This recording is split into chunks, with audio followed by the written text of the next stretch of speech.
Why would you say that it's intentionally designed to cause confusion?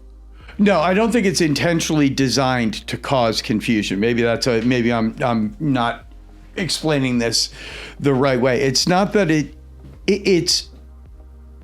uses what I call, it uses legalese. It's like, when you read any kind of legal document, they feel like they're intentionally confusing so that you have to hire a lawyer to read it, or you have to hire an architect to decipher this, all of this documentation for you. That shouldn't be the case. What an owner sees in terms of what they're getting on their building should be in their language. It should be something that they can understand, basic. They shouldn't have to think about it.